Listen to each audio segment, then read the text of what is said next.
नमस्कार दोस्तों, स्वागत है आपका हमारे इस चैनल धूप धुनुषी आरती में।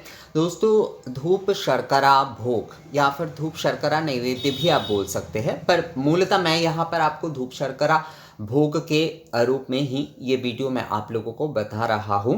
भोग अर्थात जो है, जब हम उपचार विधि में ना देते हुए जो है अलग से हम कुछ जो है चाहे वो भोजन हो या फिर ऐसे शर्करा धूप सामग्री आदि का ये जो सेवा है, एक प्रकार से भोग सेवा जो है वो हम दे रहे हैं, तो उसे भोग कहा जाता है। और जब उपचार विधि के भीतर हम कुछ निवेदन करते हैं, चाहे वो धूप सामग्री हो या फिर फल मूल आदि हो, तो वो नैवेद्य होता है। अर्थात उपचार विधि में जो कुछ भी हम निवेदन कर रहे हैं, भोज्य सामग्री धूप भी जो है वो भोज्य ही है। गंधाढ़्य सुर भोजना मंत्र में ही कहा गया है, सूक्ष्म भोग है। एक स्थूल भोग होता है, एक जो है सूक्ष्म भोग होता है। दोनों प्रकार का होता है, सूक्ष्म भोग और जो है स्थूल भोग, दोनों प्रकार का होता है असल में जो है। तो सूक्ष्म भोग में जो है धूप आदि आते हैं, और जैसे हवन में भी जो है हव्य आदि दिए जाते हैं, तो वो भी सूक्ष्म भोग होता है। घृत हव्य आदि जो है हवन सामग्री आदि से जो हवन किए जाते हैं, तो वो भी सूक्ष्म भोग होता है। और स्थूल भोग क्या होता है, जो भगवान को हमने निवेदन किए, जैसे फल मूल मिष्टान्न आदि, ये जो होता है उसके बाद प्रसाद रूप में हम ग्रहण करते हैं, मतलब हम खाते हैं उसे जो है प्रसाद रूप में भगवान के द्वारा जो है उसमें वो ग्रहण करने के बाद हम उसे जो है प्रसाद रूप में खाते हैं। तो स्थूल भोग और सूक्ष्म भोग, ये दोनों प्रकार के भोग होते हैं। जो उपचार विधि के समय निवेदन किया जाए वो नैवेद्य, और अलग से जब देते हुए हम आरती आदि कर रहे हैं तो वो भोग होता है। मूलतः उसे ही जो है भोग कहा जाता है। तो भोग प्रदान करने के बाद अवश्य रूप से आरती करना आवश्यक है। भोग जब भी आप करें तो आपको आरती देना, आरती करना ही होता है। आरती करना जो है उसमें आवश्यक हो जाता है दोस्तों। अर्थात आरती आपको करना ही होगी। आप किसी भी प्रकार की भोग दे रहे हैं, आप स्थूल भोग दे रहे हैं, सूक्ष्म भोग दे रहे हैं, किसी भी प्रकार के भोग आप प्रदान कर रहे हैं, उसमें आरती करना आवश्यक हो जाता है। तो आरती आपको करना ही करना है।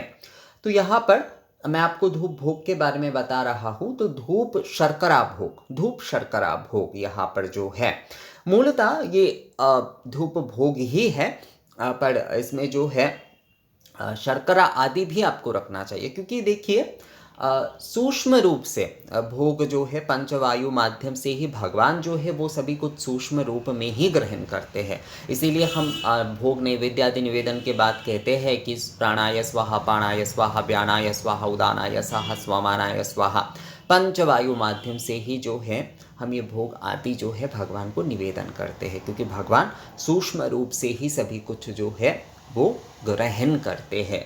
और धूप आदि ये नैवेद्य जो है ये प्रत्यक्ष रूप में, या क्योंकि ये प्रत्यक्ष सूक्ष्म रूप में जो है वो ग्रहण कर रहे हैं सामग्री आदि के साथ, जब जो है हम धूप आदि प्रज्वलन कर रहे हैं। और शर्करा आदि देना इसके साथ इसलिए ज़रूरी है क्योंकि देखिए हम जागतिक लोक में रहते हैं, तो इसलिए जो है यज्ञ में भी जैसे कहा गया है, यज्ञ शेष जो है वो प्रसाद रूप में ग्रहण करने के लिए, यानी कि गुड़ घी आदि जो कुछ भी यज्ञ में दिए जाते हैं, तो उसका एक अंश जो है वो ग्रहण किया जाता था।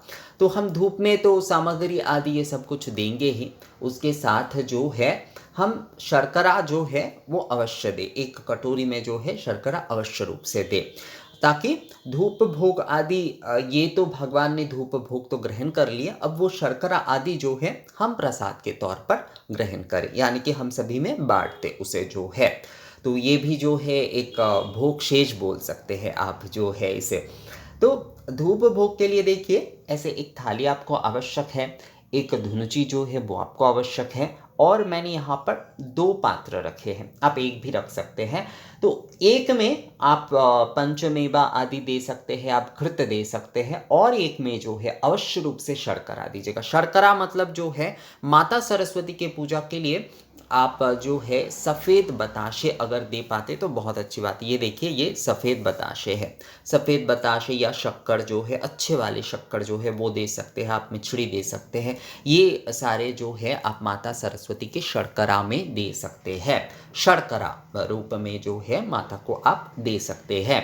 तो धूप में आप ये दशांग, षडंग, इन धूप जो है ये सारे धूप सामग्री जो है घृत के माध्यम से आपको धूप भोग में देना है।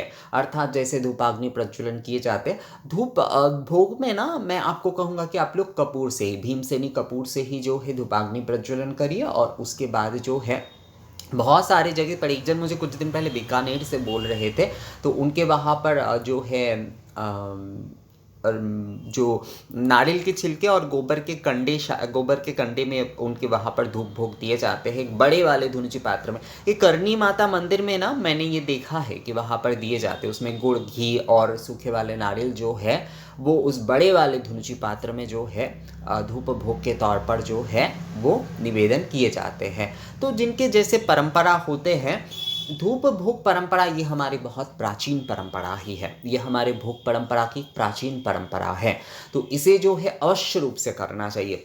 राजस्थान में बीकानेर आदि में है, बनारस में भी अभी इसका चलन है, और दक्षिण भारत में कई जगह पर अभी इसका चलन है। दूसरे कई जगह पर एक प्रकार से थोड़ा बहुत लुप्त हो गया है, पर इन प्रथाओं को, इन परंपराओं को हमें पालन अवश्य रूप से करना ही चाहिए। मैंने ऑलरेडी इसके ऊपर कई सारे वीडियो बनाकर रखा है कि किस तरीके से आप धूप भोग सेवा आदि करेंगे इसके ऊपर जो है, तो आप लोग वो वीडियो भी देख सकते हैं। उससे आप लोगों को आसानी होगी करने में जो है।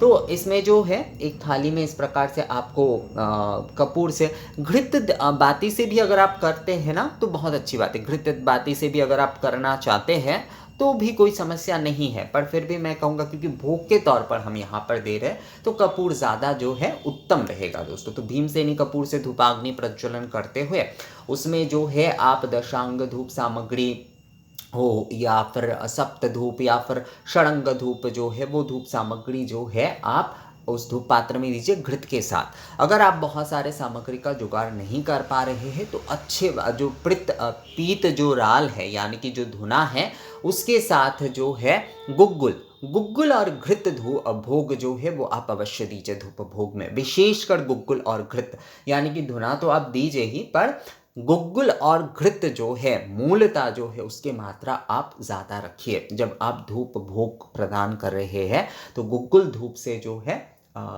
सामग्री रूप में जो है वो आप धूप में दीजिए। और एक पात्र में आप जो है गुड़, बताशा आदि, बहुत सारे लोग मुझे कहते हैं कि दादा क्या गुड़ आदि अगर हम माता सरस्वती को देते हैं तो क्या कोई समस्या है? बिल्कुल समस्या नहीं है, पर क्योंकि माता सरस्वती की पूजा में हर वस्तु जो है श्वेत दिए जाते हैं, तो इसीलिए जो है अगर श्वेत बताशे आदि आप देते हैं तो ज़्यादा अच्छा रहता है। पर अगर आपके वहाँ पर गुड़ के ही बताशे मिलते हैं या फिर आप गुड़ ही देना चाहते हैं तो भी कोई समस्या नहीं है।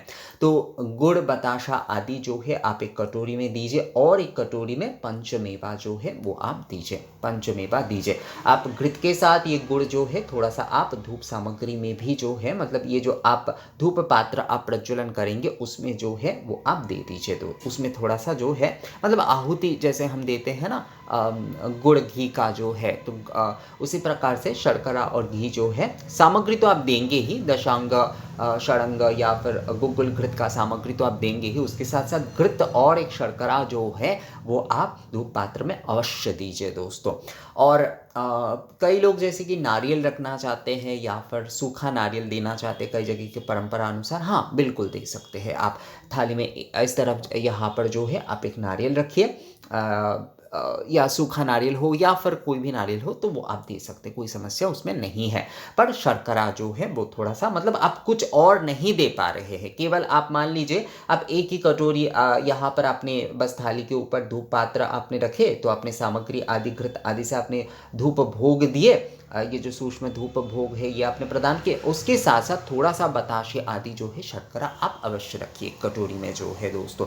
तो वो जो है ना भोग शेष होगा, मतलब भगवान तो सूक्ष्म भोग रूप में धूप भोग को जो है उन्हें ग्रहण कर लेंगे। उसके बाद आप सभी में जो है ये बताशे आदि जो है वो भोग के तौर पर बांटने के लिए, ये मूलतः जो है सभी को थोड़ा सा प्रसाद का अंश मिले, मतलब भोग प्रसाद जो है सभी को मिले, इसीलिए ही जो है ये विधि किया जाता है। मतलब ये एक पूर्णता होता है इससे जो है, क्योंकि हम जागतिक लोक में रहते हैं दोस्तों, तो इसलिए स्थूलता को भी पूरी तरीके से नकार नहीं सकते। पर हाँ, भगवान को सभी कुछ जो है सूक्ष्म रूप में ही प्रदान किए जाते हैं।